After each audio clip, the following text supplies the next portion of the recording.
কয় নম্বরের হুজুর আমি, আমার সিরিয়াল নম্বর কত, আমার বউ ছেড়ে আর কেউ বেশি জানে না।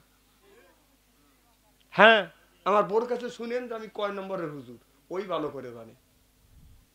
আমার ভাইয়ের আমার, আর আমু জানি আমার বউ কয় নম্বর না। অত চালাকি করিও না।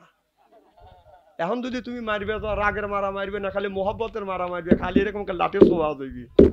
কথা বলছে না রে আমার ভাইয়ের আমার। আল্লাহ নবী বললেন মারামারি হয়, হওয়াই তো স্বাভাবিক। আমরা হুজুর মানুষ, মনে করেন কি আমারে কি লাগে না? আমারও লাগে। লাগে, স্বামী স্ত্রী ঝগড়া লাগতেই পারে। মনে করেন না যে বাবসু আনসারি পীর সাহেব হচ্ছে না, অত বড় পীর হয়নি। কিয়ামতের ময়দানে যেদিন আমি ধরা পড়ে যাবো, আমি তো মাথার মধ্যে দৌড়ি করবো। আপনারা তো আমাকে চিনবেন, বলবেন যে বাবসু আনসারি এবার ধরা পড়ে গেছে আজরাইলের হাতে। কয় নম্বরের হুজুর আমি, আমার সিরিয়াল নম্বর কত, আমার বউ ছেড়ে আর কেউ বেশি জানে না।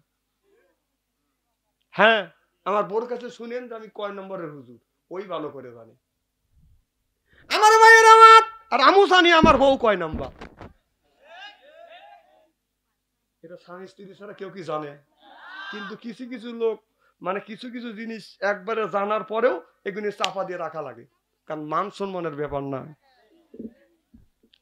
আমার ভাইয়ের আমার, এবার আল্লাহ নবী বললেন ও নারী রে, স্বামী যদি রাগের সময় তোমাকে যদি আঘাত করে থাকে, মাই দিয়ে থাকে, মা স্বামী তোমাকে মারছে, এইটা যেন পাড়া প্রতিবেশী শোনে না, এমনকি তোমার যা জেনে শোনে না তোমার স্বামী তোমাকে মারছে, এমনকি তোমার বাসুর দেওর জানে শোনে না তোমার স্বামী তোমাকে মারছে, তোমার শ্বশুর আর শাশুড়ি যেন শোনে না তোমার স্বামী তোমাকে মারছে, এমনকি তোমার ছেলে মেয়ে যেন শোনে না তোমার স্বামী তোমাকে মারছে, তোমার স্বামী তোমাকে মারছে মা, এইটা যদি গোপন করে রাখো, রাসূল বললেন কিয়ামতের ময়দানে তোমাদের কিছু কিছু গুনাহ আল্লাহ গোপন করে রাখবে। আর স্বামী যদি আমার, রাসূল বললেন স্বামী মারছে গোপন করে রাখলে কিয়ামতের ময়দানে কিছু কিছু গুনাহ আল্লাহ গোপন করে রাখবে। এই স্বামী যদি এখন বউ যদি একটা থাপ্পড় দেয়, চেঁচা 7 বাড়ি মাথায় তোলে, ওই রাস্তার নিচে বসে কান্দের কাই সব বনাইছে তোদের এই ভিতরে,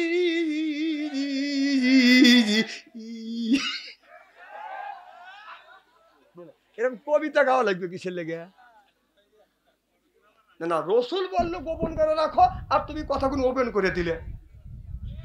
তো যা হোক, আমি দীর্ঘ সময় কথা বলছি, রাত বাজে 12টা, আর আমি আপনাদের কষ্ট দেবো না, আমি বলছি না না না। হ্যাঁ মাস্টার সাহেব, শোনেন শোনেন, আমি 1.5 ঘন্টার বেশি আলোচনা করি না এখন। ওই যে এই যে এত খরার মধ্যে তারপরে মাহফিল আছে, গত আগামীকাল চলে যাবো যদি আল্লাহ হায়াতে বাঁচা রাখে, সেই জয়পুরহাট। তুমি তো পাম দিতেছো, রাত বেশি হইতেছে, ভালো হবে না, আমার তো শরীর না এখন। গরু দিয়ে নাঙ্গল বাইলে গরুই যদি মারা যায়, তাহলে নাঙ্গল বাইবেন কাক দিয়ে? কথা কি বুঝতেছেন না? তো দেখেন শোনেন, এই ওয়াজটা আসলে তো তা না, আগে মানতে হবে, আমল করতে হবে, নিজে বাঁচবো, ছেলে মেয়েকে বাঁচাবো, সুবহানাল্লাহ কর। তো যা হোক, আল্লাহ যদি বাঁচা রাখে কোনোদিন আসে, এই সময় এত ওয়াজ করা যায় না, কথা বোঝেন না, এত গরম। না না না, ফজরের নামাজ আছে, আপনারা সারা রাত ওয়াজ শুনলাম, না না সারা রাত ওয়াজ শুনলাম, সকালে যদি ফজরের নামাজ কাজা যদি হয়, এই দোষ কি মাস্টার সাহেবের মাথায় দিবেন, না হাদি সাহেবের মাথায় চাপা দিবেন, না আমারই মাথায় চাপা দিবেন? মাস্টার সাহেবের হাদি সাহেব যদি ফজর নামাজের দায়িত্ব নেয়, তাহলে আমি আধা ঘন্টা ওয়াজ বাড়াই। দেখেন, মাস্টার সাহেব নিবে না, হাদি সাহেব কি নিবেন? না হাদি সাহেব তাই কেমন নিবেন পারি নাকি? না না না, আর সম্ভব না, না না, আধা ঘন্টা করা যাবে না তো। শেষ করে দে।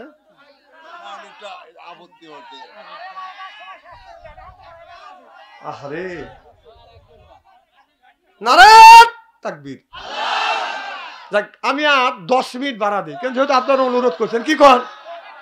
না না, এইরকম করে যদি আপনারা যেখানে যে এইরকম করে কয় হুজুর কন, কয়া মরিয়া যান। এই যে কাউসারি সব মরিয়ে গেছে, আর কি করে তার কবরের কাছে কি গেছে না? না না, দোয়া করছেন তো কবরের কাছে, তো আর যাওয়া দেখি না। আমার ভাইয়ের আমার, মানুষ যদি মরিয়া যায়, দুনিয়া যদি বেঁচে থাকে, সব মানুষ যা সান্ত্বনা দেয়, মরিয়া গেলে কেউ বাদান সঙ্গে যায় না। কথা বুঝতেছেন না? আমাদের এলাকায় আমার একটা সুমরি একটা ছেলে ছিল, নাম ছিল আব্দুর রাজ্জাক, বাবার নাম রবি হাজি। কথা বুঝতেছেন না? অনেক মানুষ চেনেন, সাজাদপুর গেলে তার একটা নাম ছিল। ওনার ছেলে আব্দুর রাজ্জাক মারা গেলেন, মৃত্যুর পরে আমাদের এলাকা একটা গোরস্থান ছিল। ওই আগে প্রত্যেকটা গোরস্থানে বাদাম জোর জঙ্গল ছিল, এলাকায় জোর জঙ্গল বেশি ছিল কিনা, শ্রীগেলের আমদানি ছিল। কবর দিয়ে সময় পানে পরের দিন যা দেখছে লাশ তোলার কাম শেষ। কতক্ষণ?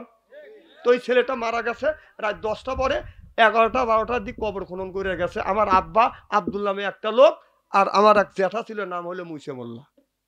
তখন আমি ছোট্ট ছাত্র মানুষ। তখন কবর খনন করে গেছে ওই গোরস্থানে বড় বড় জঙ্গল।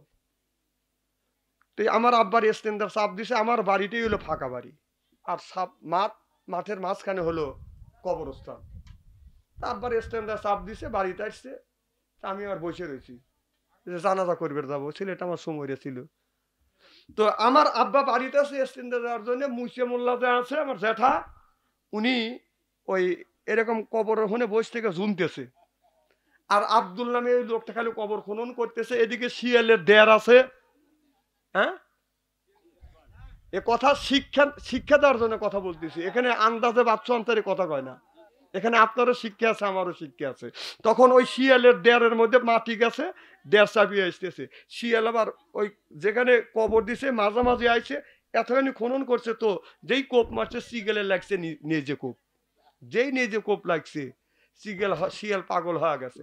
লোভ কি মারছে, ওই যে মুসে মোল্লা যে জুমতেছে ওর গাড়ির উপরে যা পড়ছি, মুসে মোল্লা গড় মরা কবরের মধ্যে পড়ে গেছে। আব্দুল নামে ছেলেটা উঠে দাঁড়িয়ে দৌড় আমার বাড়িতে এসে এখন এরকম করতেছে। আর আব্বা কয়, কি আব্দুল তুমি করে? কাকা জ্যাঠা আর কয়েন না। কি কয়, কি হয়েছে? কয়, মুচে জ্যাঠা আজরাইল কবরের মধ্যে সোয়া বানাইছি।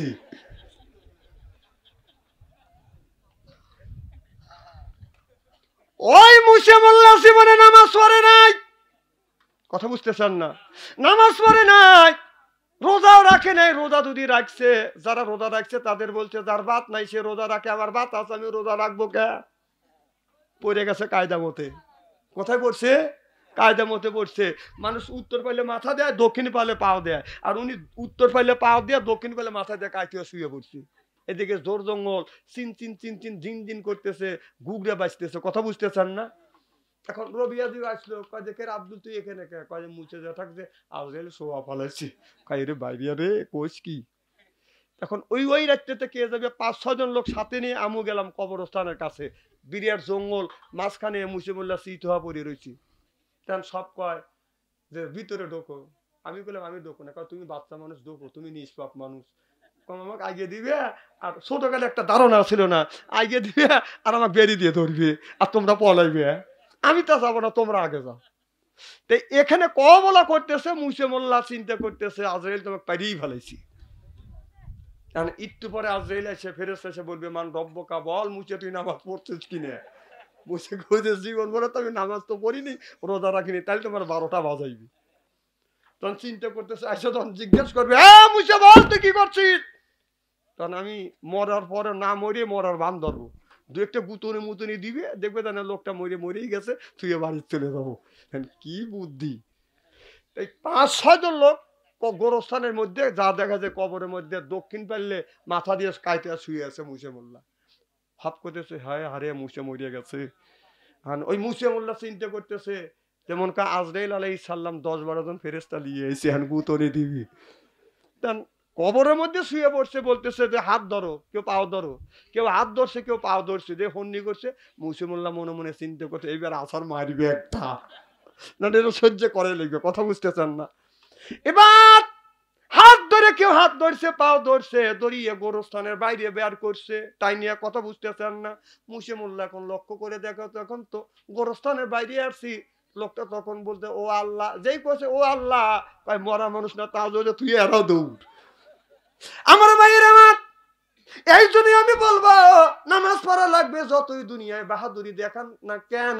আল্লাহ রাসূল আলাইহিস সালাম যখন সামনে আসবে, বাবা কেউ আজরাইলের হাত থেকে আপনাকে বাঁচাতে পারবে না।